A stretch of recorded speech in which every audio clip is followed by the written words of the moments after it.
Good evening and welcome, everyone. Welcome to the San Francisco Public Library.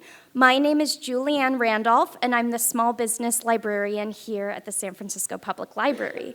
We invite you to visit our small business center, which is on the 4th floor of this building.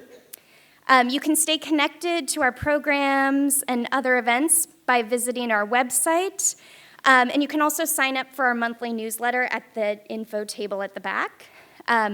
Before we start, I want to offer an acknowledgement of the land that we are on. The San Francisco Public Library acknowledges that we sit on the unceded ancestral homeland of the Ramaytush Ohlone peoples. We give thanks for our ability to live, work, learn, and play on their unceded ancestral territory. And now on to our program. So welcome to Breaking Bread and Building Bridges. We are thrilled to have you all here tonight for a powerful conversation with two incredible entrepreneurs. Azikiwee Anderson, owner of Rize Up Bakery, and Isaiah Powell, owner of Dragonspunk, are here tonight with us. Anderson will share his inspiring journey of transforming a pandemic hobby into a thriving bakery driven by a mission of inclusivity and community uplift. Anderson will be in conversation with Isaiah Powell, who is dedicated to urban farming, sustainability, and food justice, using regenerative agriculture to empower communities and promote self-sufficiency. This event is part of the library's More Than a Month programming, our celebration of Black culture, history, and futures. This is also National Entrepreneurship Week, which makes this the perfect time to highlight the resilience, innovation, and community impact of local businesses. We're so glad that you're all here to be part of the conversation. Before we continue into the program, a few thank yous and announcements. Thank you to the Friends of the San Francisco Public Library for their support in helping the Small Business Center bring fantastic programs like this one to the library. Thank you to the library's media services and custodial teams for setting up our rooms and providing us with AV support to make our program shine. And without further ado, it's my honor to welcome Azikiwee Anderson and Isaiah Powell.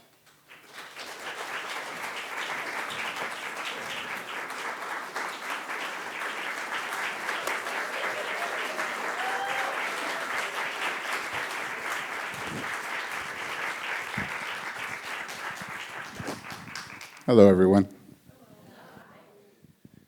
Greetings, and thank you all for being here. This is a conversation I've been looking forward to, and people that are busy a lot, it's hard to get in touch with them, you know? And I assume you're always busy, see? Yes, I am always busy. I am a chronic overworker. I used to work 20 hours a day. Now I have a staff, so I don't have to work that much, but it's definitely, my mind is always running on what I could do, how I could give back, connecting, building community. You know, it's all inclusive all the time. Building community, that is, I just gotta say off top, in the beginning of our conversation, because I gotta emphasize, you built a great and powerful organization, but you do build community. I am a recipient of the blessings of your architecture. Oh, man. We did a farmer's market last year in Bayview, all right? That's a challenging thing to do. At that point in time, this business, Rize Up, was already profitable, it was already known. He reached out to me and extended a hand of friendship and was one of the main stick it through to the end vendors at the farmer's market. One of the best known, they still ask for it, at the Southeast Community Center. And that's what building community, I think, is tangibly. That's a tangible example of building community, yo. We live in the world, a material world, Z. How do you balance, or can you balance, this notion of building community, solidarity, justice, and all that? Can we balance that with the dictates of living in the material world, this material world, San Francisco? I would say yes. I think, I'm kind of a late bloomer when it comes to being an entrepreneur. It's not like I didn't go to business school. I'm severely dyslexic. I'm ADHD. So I had all these things telling me that I couldn't for most of my life. And so I know what it really feels like to be othered. I know what it really feels like to feel lesser than. And during the pandemic, it was really an opportunity for me to self-evaluate, reevaluate the way the world sees me, what I can do. And so for me, I feel like we really can. I feel like when you reach a hand out, have you ever been walking down the street and you see someone go by and they just have a vibe, or they have a feel, they're dressed nice, they smile. There's something about it that makes you want to say something like, oh, I like your glasses, or there's a bond that we all have. You run into people and it's or you go to a party and you meet someone, it's a friend of a friend, and you're like, I feel like I've known you my whole life, right? Some people gravitate towards each other, and I try to do that with business. I think most people, the thing that guides them is how much money you make, right? I feel like our society in general, if you go to the right school, if you get the right job, you make more money, you'll be happy. But I would like to say, for me personally, when I see other people that are succeeding, it makes me happy. And so what better way than to take whatever shine I have or whatever fortune I have? I think I learned it from being really poor when I was a kid, right? We didn't have anything, but we kind of all had each other.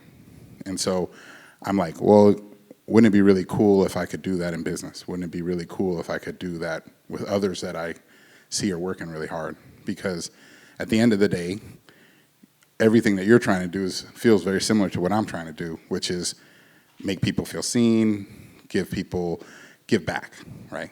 And so I feel like as we get further and further away in gated communities, it's more about mine.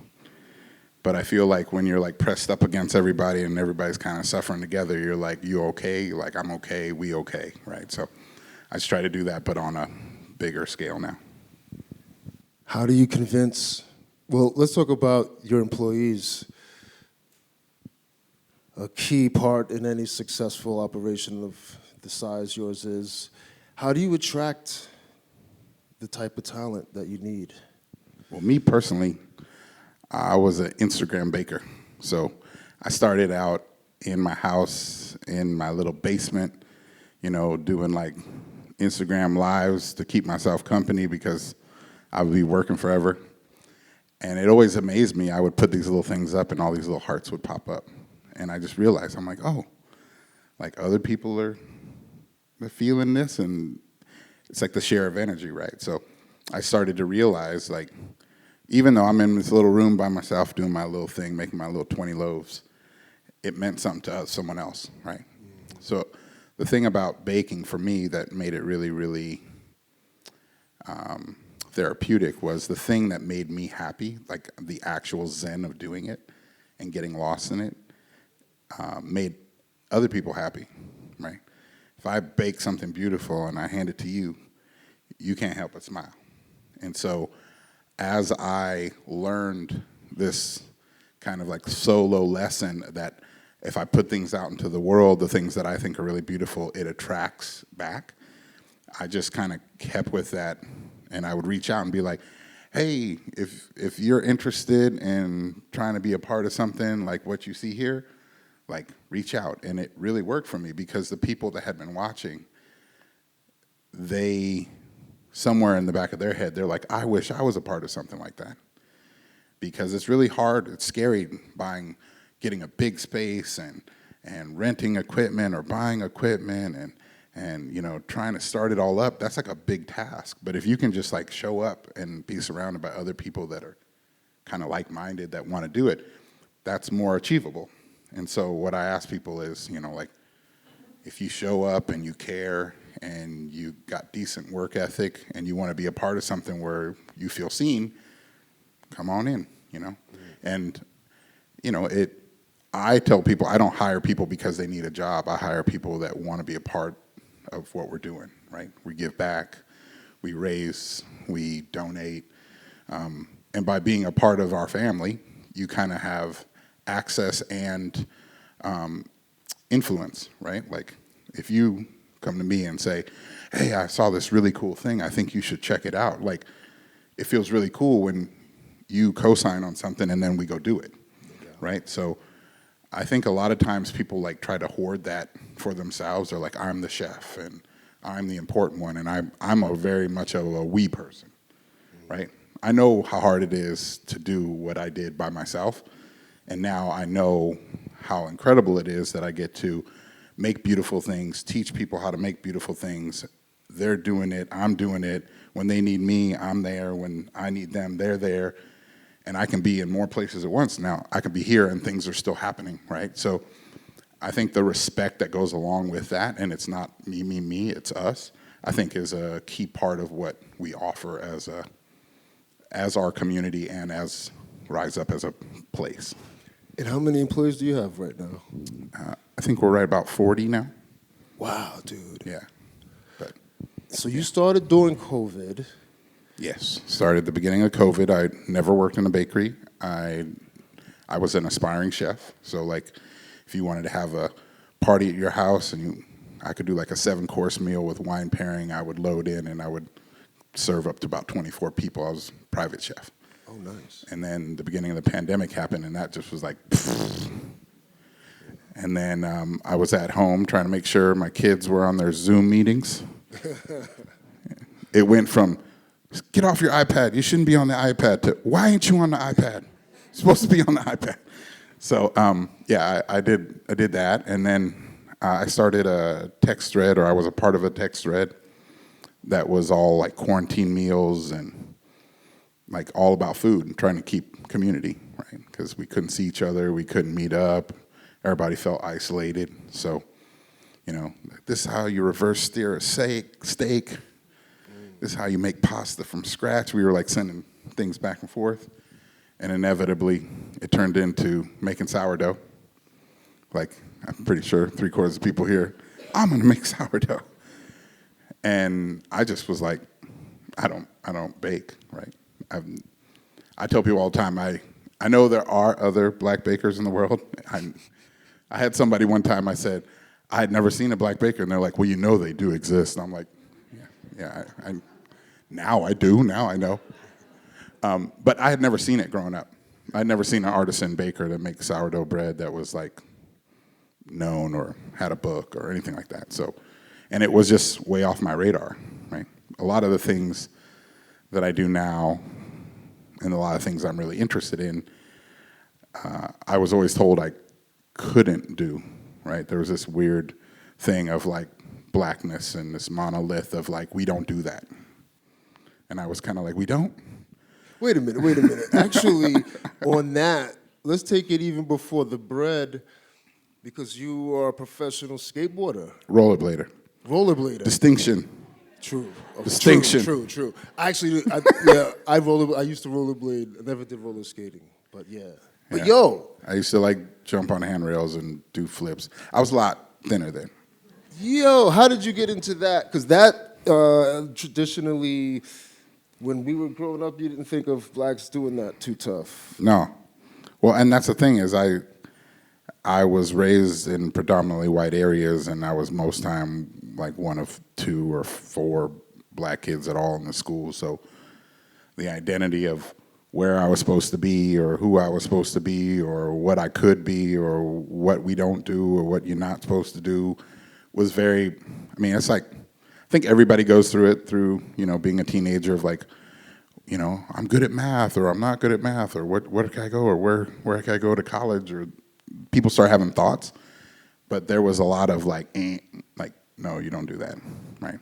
And so it made me realize I'm like, I don't, you know, I'm mixed. So it was like, well, you ain't black, you know, and then it's like, well, you ain't white.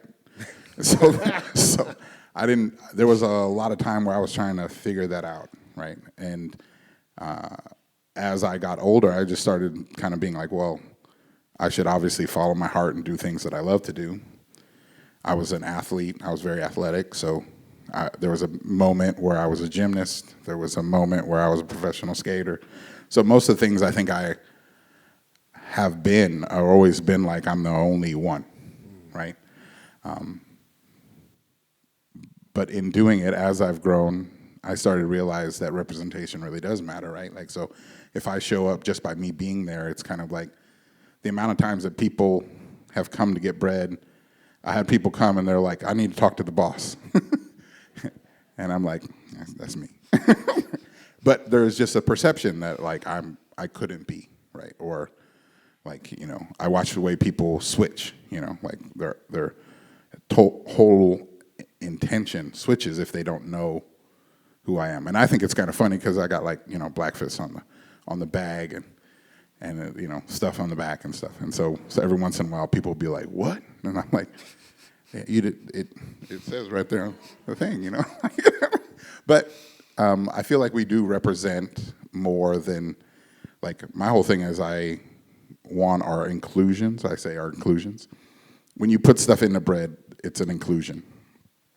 And I say that our inclusions are really inclusive. And that kind of goes back to I want to make sure people feel a part because I know what it's like to not feel a part. Mm. Yeah. What does black mean to you, that word? Why you gotta get all crazy deep on me? For me, I think this is the hardest thing is because I've known for a long time that if I did anything wrong, it's not just me. That I represent so much more than just myself. But at the same time, now I wear that as a badge. For a long time, I'm like, why do people see me as something that I'm not because of whatever they've ingested or whatever they've been taught, right?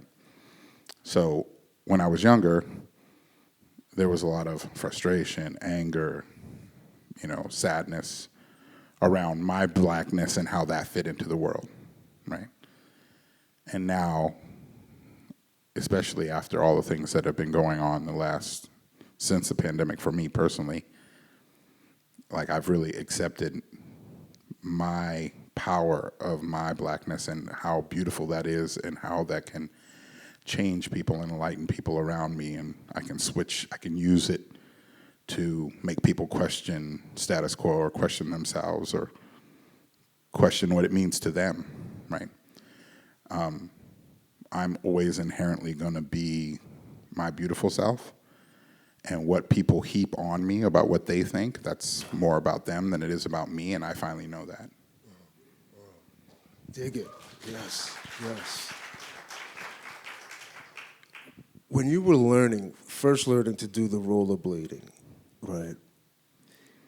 I'm sure you ate some concrete a few times. How long did it take before you were good? Before people could easily recognize this cat is really nice with the rollerblading, and you felt very confident? So the thing that I learned early on is the same thing that makes me probably hard to employ, hard to teach, is my superpower, right? So I'm like insanely OCD when it comes to like focus. Like I am hyper focused to the point that everything else disappears. And in doing it, it can be like, why are you staring out the window, or why are you drawing, or why you, like, it can be really disruptive, right? Because I'm also large and loud. So the thing that I realize is skating is like I wanted to be good at it. And so morning, noon, and night, I was so focused on trying to do it, fairly obsessed. And so then I got good really fast. The difference between skating and the rest of my life, where I've used this superpower, is skating, if you miss, you go to the hospital. So there was very severe consequences to not landing your trick, right? AKA eating, smashing your face, busting your knees, tearing things. And so after that, the superpower actually feels really easy because I'm like, if I have a bad day making bread, I don't go to the hospital. Like, it's like, it's really easy to stay focused. It's really easy to stay in the pocket, right? But skating I learned a lot of lessons about how to focus my mind. I learned a lot of lessons on how to represent myself. I learned a lot of lessons I taught a lot of kids. Like I got sponsored and they traveled me around. And most of the people I skated with, they were really focused on being like a superstar, being like the next big thing. And I just felt so happy that I got to do it that, and I, once again, knew what it felt like to not feel a part. So I was always the guy that was like working with the kids. And so that's where a lot of my importance came from. I'm going to try not to get all squishy here for a second, but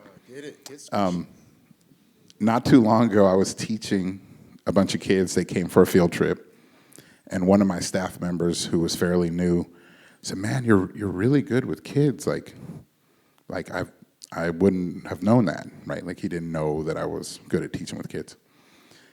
And I said, "Well, I want to make sure that that this is magical to them. Like they actually feel like they can do it." And then the man, he said, "That makes sense. Oftentimes when we get older, we're the person that we needed when we were a child." And he said it, and I was like, oh. And it really stuck with me because I feel like that is what this part of my life is all about, is like,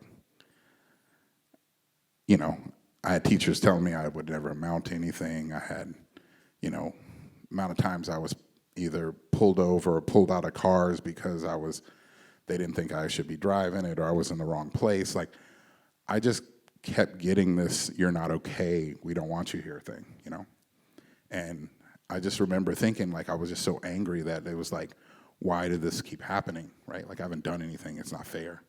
And so now I feel like, in my way, I get to kind of like show kids that they can be whatever they want.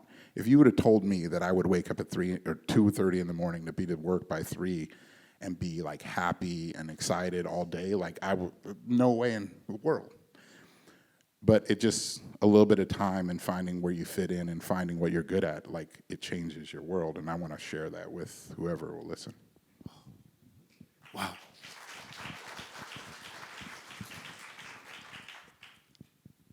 That, what you just described, would you agree that or could you put a price on that, or is that? Well, that's what I get paid with. That's like the thing that kind of fills my soul. So I think a lot of times, like this is a part I was talking about earlier about business, like I'll have a picture, someone will send something and they'll send a link. I had a lady send me a letter where I could actually see where her tears kind of hit it and like bled the ink. And she said, "Oh, I was, sitting on my porch or on the stoop, and her mom used to make her sourdough bread, and her mom had passed, and she was eating some of our bread, and it said it brought her right back to that." Those kind of like food memories, or like people.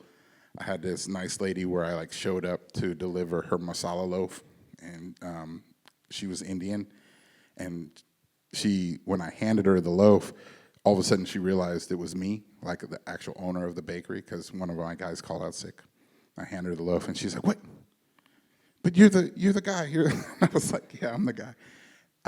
And then she's like, "I have to tell you, like, I was going to send this to you." And she came up with a seasoning that her mother had made when she was in town, because she had flown in from India. And she said, "My mother told me that out of all the things she's ever had in America, it's the only thing that made her feel like home." And I was like, okay, well that like, so for me, like when I have really hard days, or when things, look weird, or I like have to work extra hard, or we don't have enough money, those are the little things that like, that's my plutonium, right? That's the thing that kind of like drives me, is because I'm like, well, that's all I really need, is I made a difference to somebody. Right, I gave a little piece of myself out, and it made someone happy. I'm a people pleaser in general, so this is just like how can I do that all the time, make beautiful things that make people happy, and it makes me happy. Dude, it's almost like it's your duty, like that's what you're supposed to do. Does it ever feel like that? Like, this is even big beyond you, Z. This is like what you have to do. This is what you're meant to do. It's your dharma, if you want to get like into the Hindu thing. It's like your duty. Well, I did. Some people might, if you follow my story, if anyone's followed my story, the thing that kind of like really healed me during the beginning of the pandemic is I was learning how to make bread, and I was doing it because I was trying to see if I could do it, and I was kind of failing miserably, and it was like very mediocre. And I was trying to break the code, and then the murder of George Floyd happened, and it really affected me. I'm not one. I know that there is. I'm not one to say that I'm normally a depressed person. I don't really feel depression in, I think, the clinical way. I don't know why I did air quotes. That's really weird. But I was very, very, it cracked me because I saw it way too many times, and it made me really realize like that could be me. And like the amount of times I've talked to my nephews or friends and said like, keep your hands where people can see them. Don't do this. Like preparing like little kids to like how not to get hurt. Like it just really affected me negatively. And so every day I couldn't get through a day without like crying or feeling like I was going to scream. And so sourdough, as weird as it sounds, was very therapeutic because when I disappeared, my hyper-focus, and I would be locked in trying to do it, everything else would disappear. I don't know if you have artists out there that draw or make music, but like, you can just disappear and like hours just go away. And when that was happening, I was okay. And so I wanted to be able to kind of keep that going. And then I realized the thing that was making me happy was making other people happy. And so somewhere along the lines, I realized, I'm like, I think I could do this for the rest of my life. Like, this seems like such a great thing. And no sooner that I had thought that than people started asking to purchase it. And then it just became and grew and now has a life of its own. So yes, I do feel like, I don't know how it found me, but it did, and now I feel like it's locked in and it's gonna be there forever. Dude, I can definitely relate to the Zen. I almost need it. I almost don't feel fully alive unless I'm there in zoned in. Yeah, and time, this clock time doesn't matter. But then, like, you're a father, actually. Yes. So that's like, that's jobs, Yeah. too. And before that, though, tell us about the process of making bread. What do you need, the ingredients, the amount of hours? Well, I think I was trying to figure out how to fit making bread into my life. And then I realized that you just got to give up your life because it does take up a lot of time. If anybody who has a friend who makes sourdough, they'll talk about their starter. They'll talk about the feeding. If you listen to them for 10 minutes, they'll tell you everything, right? They got the name of the starter, everything. So yeah, it took over all of my life, and I had to actually figure out how to untangle it enough to have a home life and a work life, because at the beginning it started at my house. And so I got this weird facade of like, I don't know what people are talking about. Like, it's not that hard. Like, because I would just walk over there and do it, right? So when you have to do a stretch and fold every 30 minutes, right, you can't really go anywhere. You're kind of like tethered to it. What's a stretch and fold? Oh, stretch and fold is how you elongate the gluten strands. So you kind of like stretch your dough up and you fold it under, you stretch and fold and stretch and fold. And you do that like every 30 minutes, or I do it every 30 minutes. Some people like to try not to do it at all, but all of that kind of increases the gluten mesh inside, which will hold all the air. So if you have like a really nice open crumb, that's normally because you've adhered to a certain kind of structure of stretch and folds or mixing routine. And yeah, that's a long question. So it's a body. It's a kinetic. Yeah, so it's alive, right? So everybody who makes good bread, you're either using a starter, which is what we'd use, or some people would use commercial yeast. But commercial yeast isn't really alive. It's more like, I mean, it is alive, but it's not alive the same way the sourdough is. Sourdough is a community, like a half natural occurring yeast and bacteria. So you use that for a leavening agent. I feel like this has gone off. No, but what I wanted to illustrate is that you build communities, and like literally, yes, and figuratively. Yes, From the I have a bread very itself. large community of sourdough little yeasty bugs. Yes. Yeah. It's true. Well, it is funny that you say that, because at the beginning, most people don't know what they're doing wrong. And the reality is their community, their starter, is not strong. So if you have a really strong starter, you can make beautiful bread, right? It is the engine of your bread. So in some weird way, I've never thought of it that way, the community I built first was my starter community. Bang. As Boom. above, so below. When do you usually wake up on an average day? Well, I'm an old man now, so I wake up at like 3 normally, 2:30, 3 on the dot without an alarm. My eyes just kind of pop open and I look at the clock. And on the days that I don't have to go bake or I'm not needed, then I like try to force myself. You ever like wake up and as soon as you wake up, like your brain starts going tick, tick, tick, tick, tick, tick, and you're like, no, no, no. So yeah. So on the weekends, if I get a weekend, if I can sleep till 5:30, it's like, ooh-wee. And when do you get to tuck it in for the night? Well, there's some new saying about like, oh man, what is it called?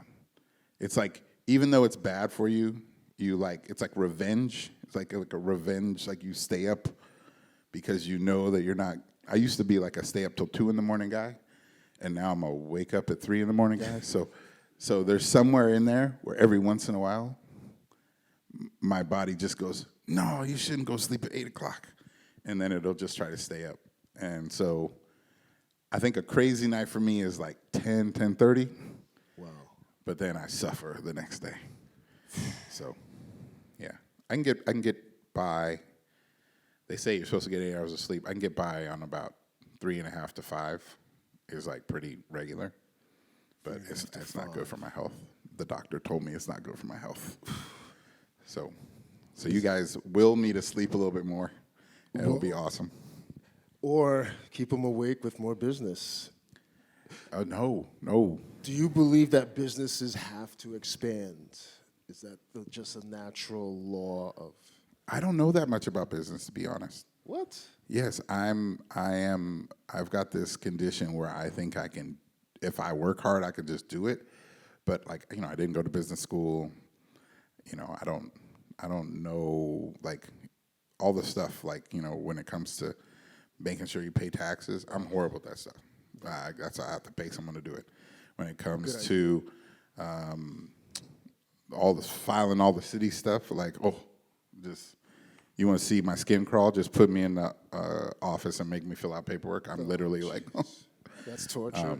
yeah. But I was lucky enough to find a few people that's their thing, and they really like doing it. And I'm like, well, by all means, you should come do that with me because I suck at it. So that is part of my community. That is definitely part, if I could say, anything about business is you should always surround yourself with people that are as smart or smarter than you and that enjoy doing whatever the things you don't enjoy doing, because it is so hard to be good at everything. Like, I'm really good at making bread, and I'm really good at being kind to people, and I'm really good at building community, and I suck at filling out forms. So, Yes. and I'm okay with that. Right. I think it's okay. You got to delegate. Like, and then I get to help someone else earn a living filling out forms. That's what it's all about, knowing your strengths and capitalizing. How many states do you sell bread in? Well, you can get it I'll ship anywhere in the United States, and and to Hawaii as well. We've sent stuff, but I've never shipped it to Germany or anything like that, and that's because it's a very perishable product.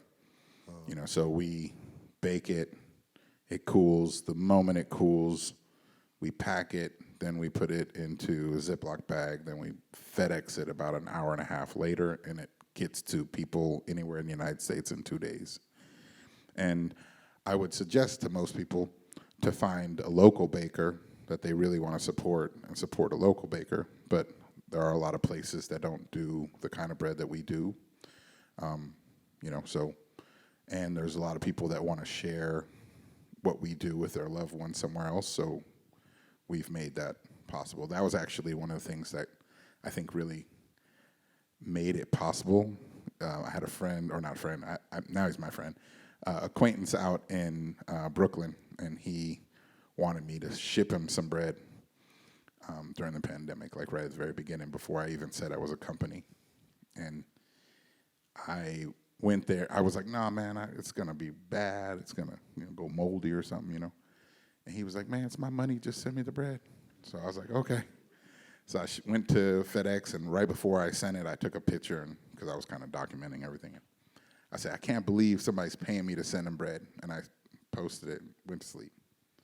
And literally the next day, I had like 60 loaves, and people were like, I'll buy it. And I was kind of like, that's really weird. So, and I didn't even know how to make 60 loaves, so I had to figure out how to make 60 loaves. And there's this really funny little video that my wife took of me, and I'm like, I'm like the biggest little kid. I'm like, today I made the most bread I ever made. That's 12 loaves, and I was like so juiced, And I look back, and I'm like, man, it's a trip. Where in Brooklyn did you send it? No, man, don't ask me. All right, later we got to talk about it. Will you, are you going to, back to expansion. Are you going to expand? Yeah, so I keep setting these random goals, and that's what kind of keeps, for the first 2 years I did it, everyone kept asking me, are you going to grow? And are you going to start a bakery? Are you going to do this? And I was kind of like, you know what? I'm enjoying where I am right at this moment, so I'm going to stay in the moment. I'm going to enjoy it, and if I keep enjoying it, it'll do what it's going to do. And so I always have that in the back of my head that worked really well, like staying in the moment and trying to make the best decisions I have with the information. And I have a little thing where I'm just always trying to take one more step towards betterment. Like, I just want to be a little incrementally better every day. That's why I'm trying to go there. And so I think naturally I'm a dreamer. I dream really big. So oftentimes I kind of want to guard my dreams, because I don't want to be like, I'm going to do this. And then people are like, well, you didn't do it. And because I don't really have a timeline on any of it. So I have like aspirations, or I feel like when I get close to things, I can feel the opportunity. But I know that any opportunity takes a lot of hard work, right? So it's like, are you prepared for it? Do you have other people that are prepared to follow you to do it? So before it was like, I can do anything, I'll just make it work. And that's where the 20-hour days came from. Now it's about building a thing that can last and pass the test of time, and you can get out over your skis really quick. People say, oh, you should do this, you should do that. And you're like, I always feel like when people like make projections, it's kind of, excuse my French, you kind of bullshitting, right? If you say, I can do 1 million loaves. It's like, well, I think you should know how to do like 1,000 before you tell people you can do 1 million. So there's this idea that, yeah, growth for growth's sake is really dangerous. I think there's a lot of people that think everything's going to be great, think they can go to a different neighborhood, think they can go to a different town, and just it's going to be the same. And the whole idea is that you build community. I need people that want to invest in me, through me, to make change and value what I do. It's not just bread, right? That's not what I do. I tell people all the time, I'm trying to make a difference. I'm trying to make the world better. And, oh, yeah, by the way, I also make good bread. And so I feel like that's my business model is more, if I can do the right things for the right reasons, opportunities will present themselves. But I think oftentimes people feel like they can just push harder and make it happen. And I don't really think the world owes me anything. And I've never really lived in a world where I felt entitled to anything. So I'm kind of like really enjoying the fact that I get to do this beautiful thing. And that's why I try to be in the sweet spot between taking the next step and enjoying where I am. Are there any plans for Oh, yes, we're going to soon. No, not at all. Any plans for doing a HGTV style or Food Network style like show? I'm not going to say no because I don't want to like shut it off from the universe, but I don't know nobody who does it. I'm thinking Our Daily Bread, Rise Up as the title. Oh, I'll take it. And because you do have a history in film. What movie was it? No, seriously, what movie was it? Like the man's done a lot. They're called Renaissance Man, this man is, yes. Why are you going to blow me up? What movie? Not Jurassic. I was in a Batman movie, man. Which one? I love Batman. The one with all the controversy with the nipples on the suit. Oh, was that Catwoman or? It was the one with George Clooney in it. Oh, yeah. And Arnold Schwarzenegger and Uma Thurman and Mr. Freeze, yeah. And Mr. Freeze, yes, correct. Otherwise known as the worst Batman movie ever made. So yes, I was an ice thug. You can see how long that's what I was. So you worked with Mr. Freeze? I used to have dreads that came way down, and they frosted me all up, and they made us look like we were Mr. Freeze. I was a henchman. I'm gonna go watch that movie tonight. No, you just didn't know. I think I'm actually blushing. I think you made me actually blush. Nice. Yes. So yeah, when I was a newbie skater, I had an opportunity, and they were like, because I'm a really big human being, and so everyone that can normally do the kind of things that I would do on skates, they're all kind of in between like 5 foot and 5'4". Like what, for example, did you do? Like flips. Tricks? I do flips and inverts and skate handrails and all that stuff, like jump downstairs and all those things. So most people that do that are like gymnasts. Yeah. And gymnasts are normally a certain size because when they fall, they bounce. And anyone my size, when you fall, I crater. So you leave an impact. So yeah. So when I went out for this, audition. When I went out for the audition, I was like literally 1.5 foot bigger than everyone else. And so they were like, we like the big guy. So they brought me because I was a gymnast and I could do flips. They wanted people to do flips. So in the movie, if you pause really quick, you'll see me do a front flip over Arnold Schwarzenegger. Dope. I was one of those. Nice, kid. Don't clap. It is not nothing clap. Yo, talents. All types of talents, man. I love it.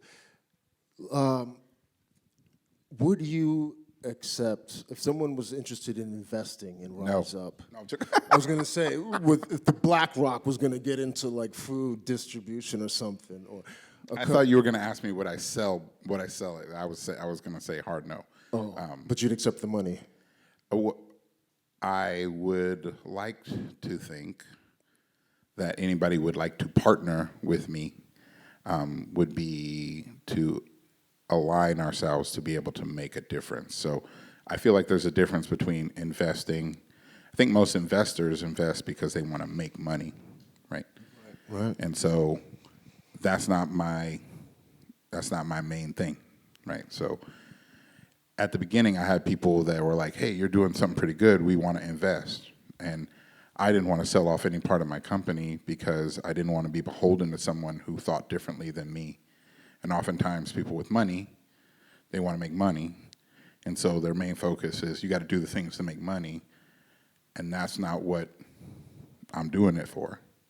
I need to make enough money so I can pay my staff well. I need to make enough money so that we can grow and pay bills and all the things. But I would actually say that the making the money part is like a lot further down my list than most people who would want to back me.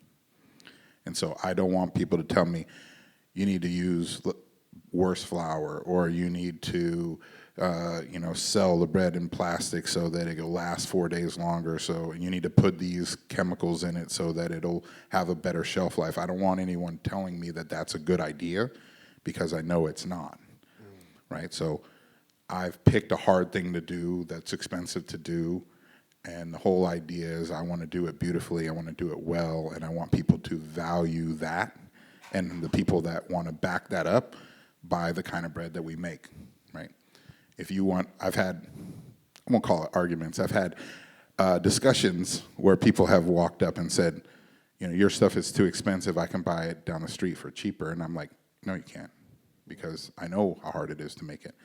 And I know when you wake up as early as we wake up and people give their life force and they care so much and they're really making beautiful product, like I feel like it's so disrespectful to somehow devalue me and all the people that I believe in that help me by saying it should be cheaper, right? Like it just hurts. So our bread isn't for everyone, right? I would like to make it for everyone. That's why we give back. That's why we have pay it forward loaves where we inspire people to buy a loaf for themselves and pay forward a loaf to be donated on their behalf to like a food kitchen or a homeless shelter.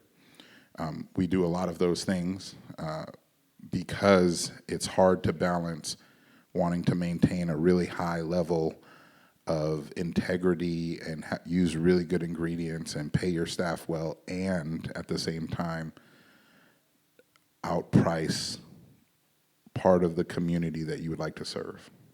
And so there is this real kind of like tug that I do back and forth between standing my ground not to be devalued and wanting to, give freely. So I'm trying to figure that out, and it's a hard road to walk.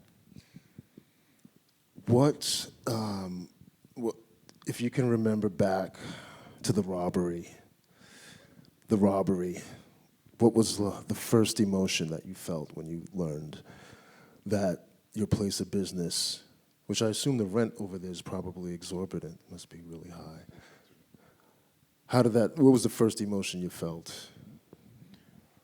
Oh, I was just, I felt very defeated. If you don't know, let's see, a year ago, November, we came in and the door was wide open and someone had stole all of our computers and stole all of our cash boxes and our iPads so to go to all the markets. And all of that was like, like I kind of understood it. People are suffering, and I've been in places where it's like it's not always the safest, so it's not like I was like mortified by that. I was like, okay, we have some insurance and things we'll make it work, and I don't know what it's going to cost, but I was very like discouraged that like how could we be doing all the things we're doing, and like I felt like we got kicked, And then I found out that the person had gone into the refrigerator, our walk-in, and we have a very large walk-in. And so anything, food safety protocols, anything that was not covered and I could not tell that was not tampered with had to be thrown away. And it was literally like $60,000 worth of stuff. And so I went from like, oh, this sucks and we got to buy computers and I got to figure it out, to like, I have to throw everything we made away. And then I had to go through how it felt like to like call all of my customers and tell them that the businesses that counted on us that were supposed to get stuff for their business, like there's a lot of people that use our sandwich bread, like, and so their whole business, they sell sandwiches on our bread. So if we don't deliver the bread, then they can't really open, or they got to go run and try to find other bread somewhere else. And so I kind of went down this real quick spiral where I just like splatted on the floor. And oftentimes I think in this world, like, you know, especially on Instagram, everyone's like always like, everything's wonderful and everything's beautiful. And it was one of the first times that I wasn't like Mr. Positive guy. And so most times when I think about putting things out in the world, like I'm enjoying my little life and I'm enjoying what I do. And so I'm like, oh, this is kind of cool. I'm having fun. And so I just document it and then I put it out there. And so I remember I recorded and was kind of like, okay, this is what's happening, mostly to inform people. Like, this is what's happened. If you're expecting bread today, like it's not coming, this is the reason why, da-da-da-da.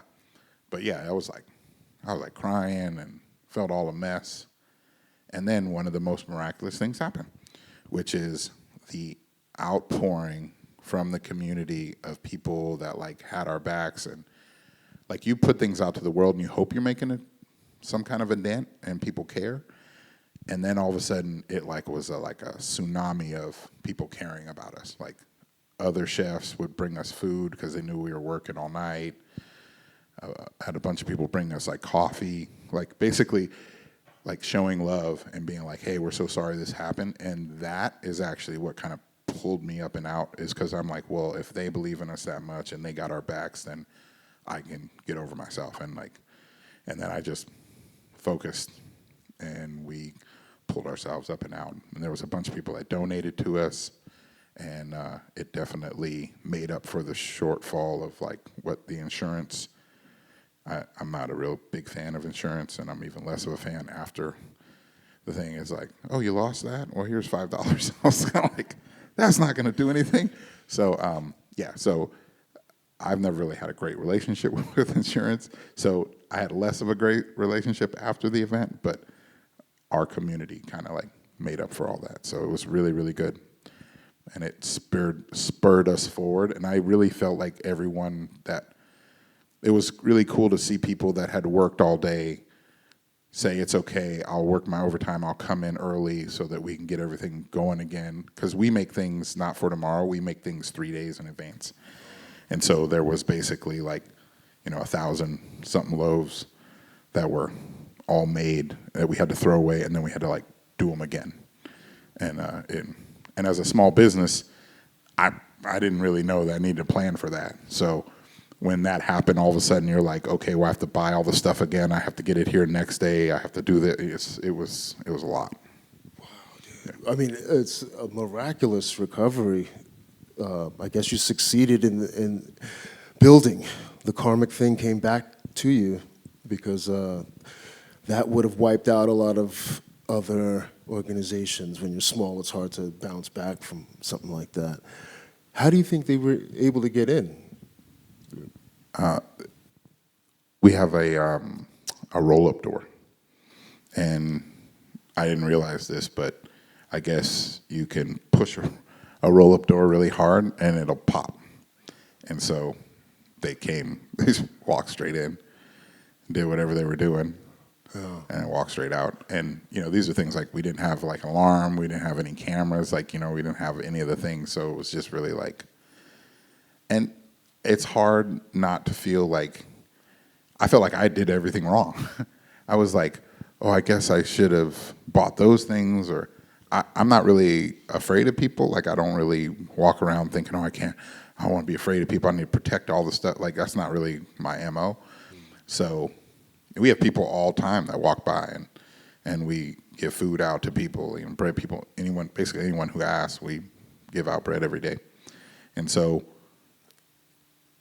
there's a lot of people suffering. So in my mind, I was kind of like, oh, I guess somebody just thought they could get over. And I didn't really think that much about it until I found out. I'm reminded of the name Jean Valjean comes to me when I hear this story, because there was this play, Les Miserables, and what would have been different in your mind if the theft was just bread, like they were really hungry? Yeah, I mean, I've been really hungry, I've been homeless. I know what it feels like to be hungry. So oftentimes I'm like, that's part of the reason why anybody walks by and they ask, I give, right? Because it's already hard enough to humble yourself enough to ask for help, right?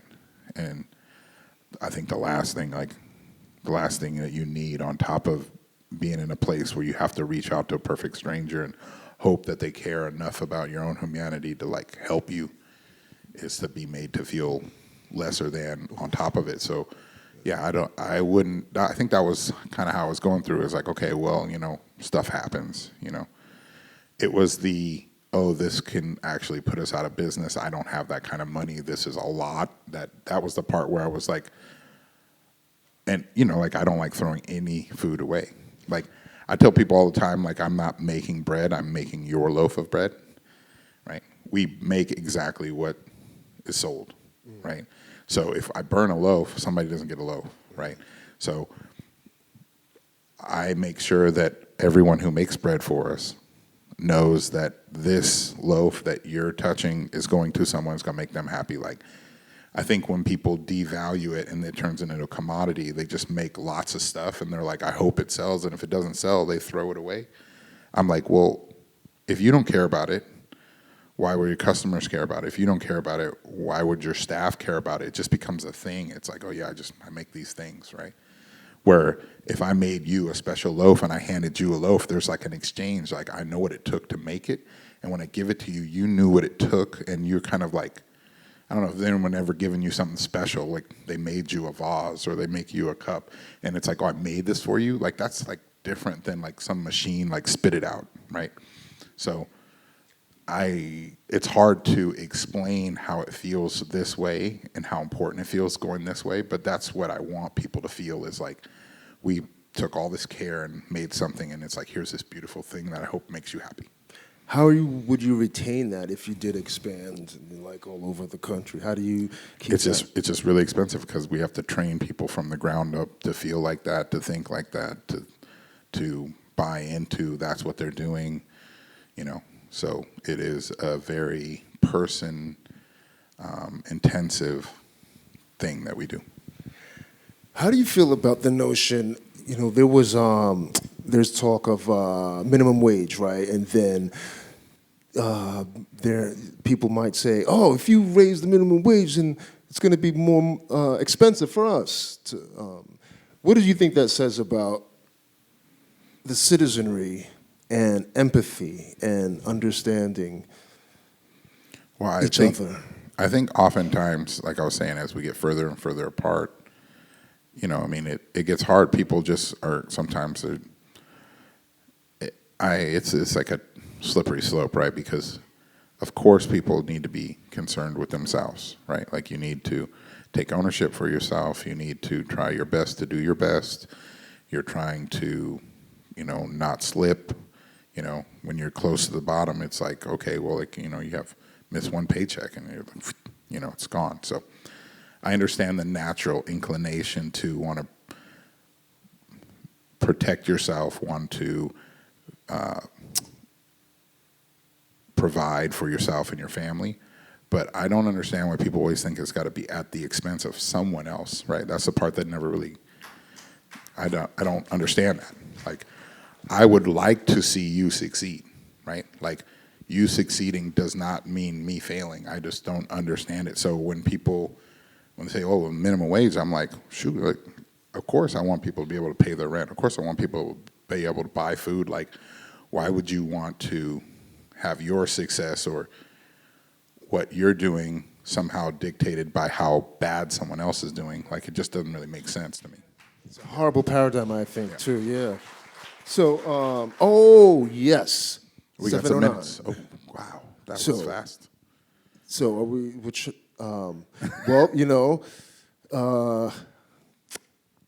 the city and the state of California. Uh-oh. Man, I love it out here. I think it's really golden state. You know, what do you think are some of the, but hey, guess what? As a small business, I would say sometimes it's not that easy to start. It's not that, you got to pay to play in a lot of ways. What do you think are some of the challenges for small businesses to enter into the market here in the city? Well, especially this city. I can't speak to any other city because I haven't, done business, but I feel like it is so expensive to try to do the right things that I feel very lucky that I started out of my house, and even that was kind of confusing and difficult because every dollar that I made, I could like reinvest because I wasn't paying really, really high rent and I wasn't paying really, really high employee payment until I got to a place that I had enough motion in what I was doing to afford it. If I had to go in with a great idea and I tried to go into the space that I am now and pay all the permits and pay all the fees and buy all the equipment and do all that stuff, it just doesn't make sense. So bootstrapping, the hustle, building it, growing, doing it all yourself, even that is like a huge gamble, right? Like it does really make it hard to go from like a great idea. I think the biggest thing is you have all these people that have all these beautiful ideas that make the city beautiful and make it great. And if they can't put in roots and grow, it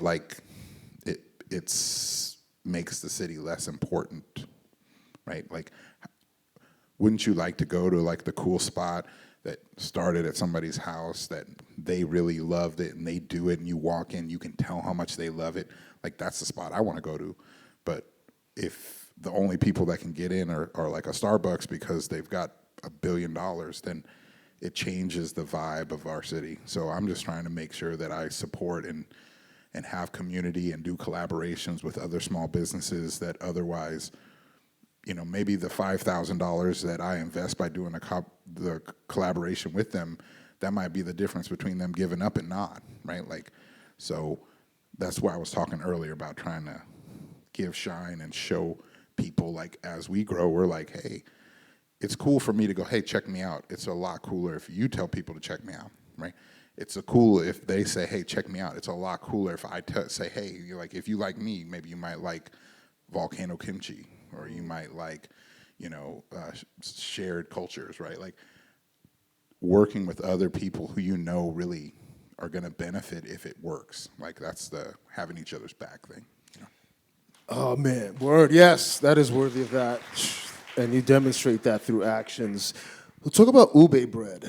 Oh. That's unique, and I love it. Yeah, our ube bread is it's a labor of love. I learned how to make it because of Excelsior Coffee. Excelsior Coffee was the first place that you could buy Rize Up bread besides coming to my house. And by working with them, we started going we should collaborate, we should do something, because it was like, okay, well, you can come and pick up a loaf that you bought. We dropped it off, you could pick up there. But then we're like, we should do something cool together. And so it's run by a Filipino woman. And she was like, have you ever heard of ube? And I was like, hell yeah, I heard of ube. And so she was like, well, do you think you could do it? And so I started working on it. And it's really expensive to make. And so I spoke out to my little following. And I was like, people are always asking me, can they help? They want to help in some way, they want to do something. And I was like, well, I want to work on this project, but it's really expensive. The loaves would be kind of expensive. If anybody wants to be behind the scenes and give me their feedback. I know it's kind of weird to ask you to pay to give me your feedback, but I'm like, here's the idea, and I posted it, and all of them sold out overnight. And I was kind of like, wow, that's really cool. The thing that I thought would be really fun to do was received in kind, right?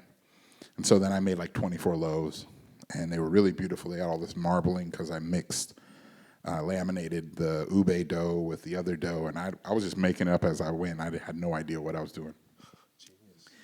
And a bunch of people came, they bought them, and they put up pictures. They said, "Oh, they look beautiful, but they don't taste like ube."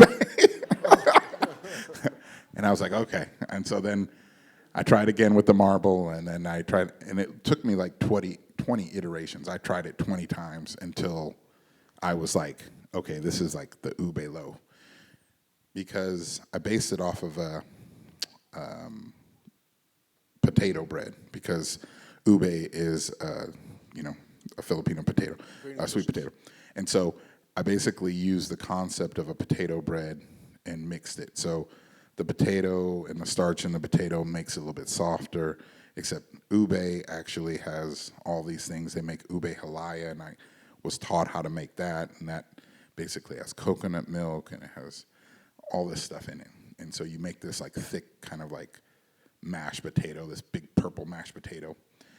And then we use that to flavor the bread. And it is a labor of love, because the more stuff you put into bread, the more it tears it apart. And then you got to like wait for it to come back together. So a lot of the things, I tell people, we've gotten really good at putting things that people don't normally put in bread. And there's a reason why, is because it is very complex. It changes a lot of the chemistry in bread. And if you're not paying attention, it will be gross. So, Will you teach? I do teach, yeah. Oh man, that's. I'm working on a book right now. Well, yeah. What will it be covering? I got a book deal, but as someone who's very dyslexic, I'm focused on making the book so that it's accessible for people who are very dyslexic and neurodiverse. So I'm trying to make a book that was like what I needed when I started, because I had a book, and it was very kind of erudite and really thick, and I felt like you already needed to know how to make bread in order to read the book, because none of it made sense. And so now on this side of a line, I'm like, it is, a lot of things can go wrong, but it's not as hard as people make it out to be, and I'm trying to make something where people can get a W and feel like they can be a part of it. And you said it gives you some zen. There's some kind of meditational. Yes.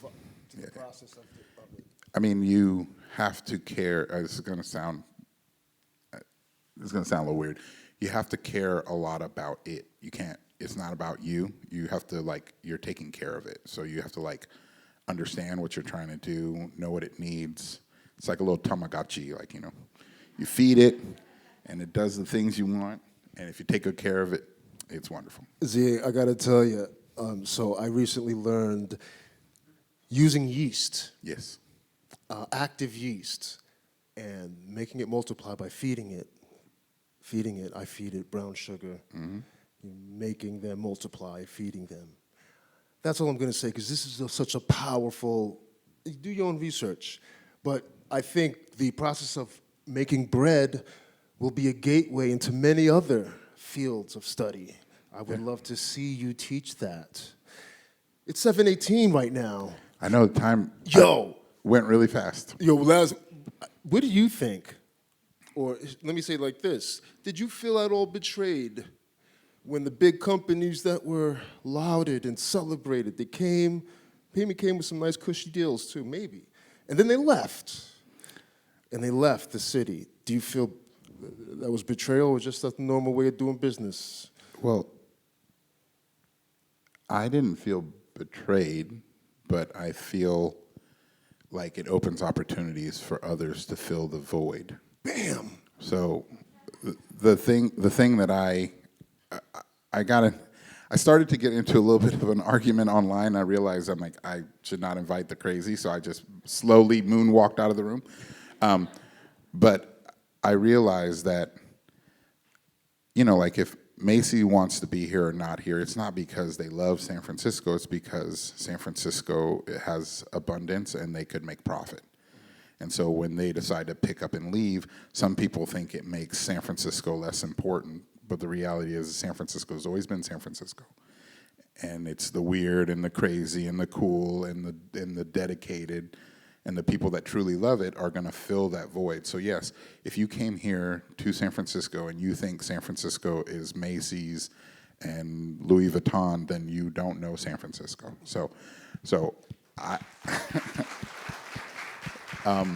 it does not surprise me that if they're not making profits, that they would want to go somewhere else, right? But that doesn't change who we are as a city, and I think it just opens opportunities for people to express themselves and show what we really are. So. I love that you're an alchemist. You're taking and transmuting and boom, taking that, making, yeah, dude. Yeah. Not a deficit, an opportunity. Opportunity. Word. What do you guys think about that? I think, you love it, right? Where are we?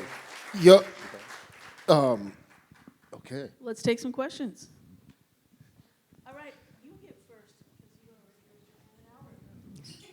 Thank you. So inspiring. How did you actually learn the process of making the starter sourdough? Like, were there Google videos involved, or what? How did you learn that? Yeah, so I started off on my little feed where people were sending stuff around and giving us little ideas. And then, YouTube is an amazing place. It's got a lot of random stuff. I notice when you watch YouTube videos, you got to give them a minute or two, and then you realize they don't know what they're talking about. But there is a lot of really good information. So for me, the way that I learn, it started off a little in recipes, but I quickly went on to watching and trying to absorb the whens and the whys and the whats. But honestly, it was from doing it. Like, it took me, 30, 20, 25 loaves until I felt like I kind of understood the rhythm of it. But I just don't give up. I just keep working at it. You're welcome. If it's okay to ask about Isaiah's story a little bit, I'm just curious in relation to food justice and building this amazing garden in the heart of Bayview as a Black man by yourself. Like, Yes. what did that look like, and how do you find the community can be a part of supporting you in the ways that you see fit? Because I think there are a lot of ways that people might say, oh, wow, that's an amazing thing. This is how I think I could help. But I think they're, in terms of building your dream and kind of listening to how Azikiwee built his dream and then began to incorporate his community in the way he saw fit. I'm curious how you see that going for your project and what you're doing too. And, I've been working, everyone works so hard, and I'm getting so older. And I recognize this person, this spirit, but my eyes will not render the image.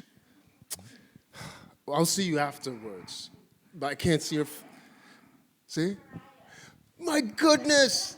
So Mariah's into nutrition. She's a recent graduate. She's going to be a nutritionist, or is now. And she reached out because she wanted to volunteer. And like Z, during the COVID, negative time in ways, positive time in others. So I live in Bayview, and I got to tell you, I love it out there. I love Bayview. Beautiful. And it's a very interesting place.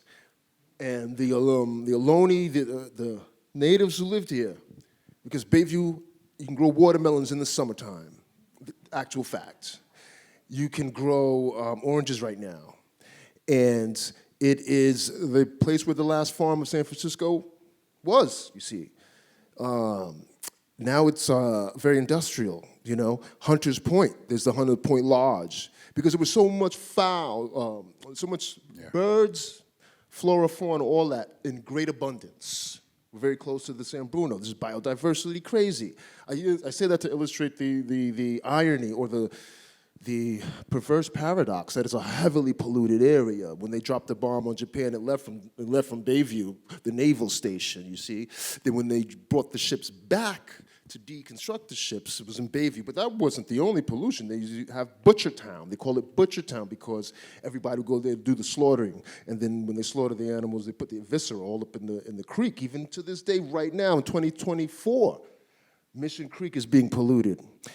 Islay Creek. You see, originally there's a lot of waterways that, Cesar Chavez is a river, actually. So much waterways. And when you have that, you know that that's the liver.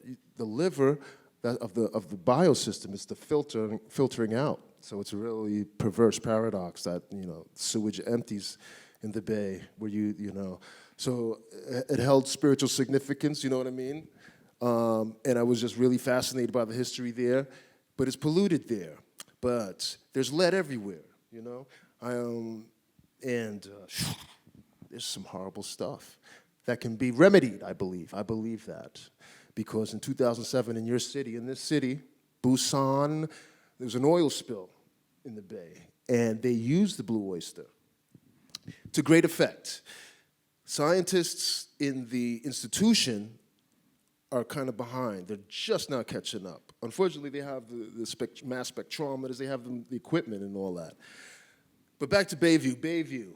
The Candlestick Park was in Bayview. It is in Bayview. It's the sunniest part of the city. And the environmental justice movement, you could say, pioneered. They call it the Big Five. And the elders grew up there, you're right. You had James Baldwin. Kennedy came through when the tensions were peaking, because Bayview was like a canary in a coal mine. It's going to give you that, how the nation is feeling, microcosmic view. So yeah, man, I came to Bayview, and I started, and then when I learned about the history of Bayview, then I went up to Willie Mays. It's right above the naval shipyard. So I was like, man, for selfish reasons too, but I was really gained a lot of hope about that with the blue oyster mushrooms. So the mission of the group is to clean that out, but also to create a new paradigm, like you said, where my success depends on your success. So I have an interest in seeing you succeed, because your succeed will redound onto me, and then boom. So my fantasy, but I do believe that this year I'm going to I just need to get another soil test, and then bring awareness to the fact that these soil tests should be not so prohibitively costly, because guess what? Bayview is where you can grow. Vizzy Val, you can grow. Down there in Sunnydale, you can grow food there. So we need to clean it out. And I think I have a way. I think there's a way. Not I have it, but it's a way out there. And it's using the mushrooms. You see, using the fungus. Fungus is a part of all of us. It's a part of life. It's one of the kingdoms. And I don't think we know enough about it yet, institutional science. But the thought is to pull stuff out of the ground, which is almost omnipresent in Bayview. And the garden, so I want to do this because, East Palestine is in Ohio. That's mostly white people. These are terms we use just for understanding. White is there's Caucasus Mountains, you know what I mean? But, so understand. So yeah, imagine that. People from Bayview, if we get the science, we get the data, and we've cleaned up stuff, we can go to East Palestine, Ohio, where they had the train derailment, and they're dealing with some stuff right now. Monterey Bay, right now. I mean, as we're speaking today, do it and check. There's a lithium battery, Lithium reacts with water, so it's hard to put that out when it catches fire. I know some people eat strawberries. Yeah, it's in Monterey Bay. That's very close to Driscoll's. Just saying, not to be alarmist, but saying cleaning up the dirt is going to be a new business model. Is that your idea is that you build community around the education of the land that you're on? Is that one of your biggest? As a part of it, fixing problem, identifying a problem and trying to fix it, because a lot of problems can be fixed with Earth. Through California, I was in Santa Cruz in 2014 growing. Through California, I've learned, I'm a student of agronomy. And I think Bayview can be at the vanguard, because I think my business model for the future all over the globe will be fixing problems. There's an island of plastic out there. And I think that the exudates of the hyphae from this mushroom, the blue oyster, breaks down petrochemicals. It breaks down molecular structures. If that's true, can do a lot with it. Jesus Christ. We can help a lot of people. If we help a lot of people, we'll make a lot of money. Exactly. And Maya, good thank you for y'all. Yes, thank you.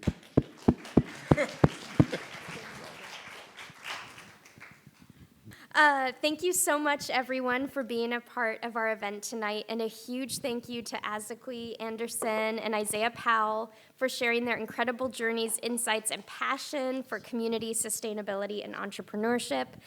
I hope this conversation has inspired you to think about the power of small businesses, not just as economic drivers, but as forces for change and connection. If you'd like to continue supporting Rize Up Bakery and Dragonspunk, be sure to follow their work and share their stories. If tonight's discussion sparked your own entrepreneurial ideas, I encourage you to visit our Small Business Center on the 4th floor of the main library, where you'll find tools, databases, and guidance to help you on your business journey. Also, we'd love your feedback. We have sheets at the back with a book list curated for this event, as well as a QR code. It helps us shape future programs, so consider taking one on your way out. All books are available at the San Francisco Public Library, and our city librarian wanted me to let you know that the movie Z mentioned, Batman and Robin, is also available for checkout. I'm going to watch that tonight. Wow. Can I plug one thing? Totally. So a better movie to watch would be if you guys have Hulu or Disney Plus. I was featured in a National Geographic documentary about bread, and the first episode is about San Francisco. And if you're interested in my story, that's a better thing to watch than Definitely. the other one. Thank you so much. Thank you, everyone, for spending the evening with us, and you can exit the auditorium towards the back. We hope to see you at a future program. Thank you all. Thank you.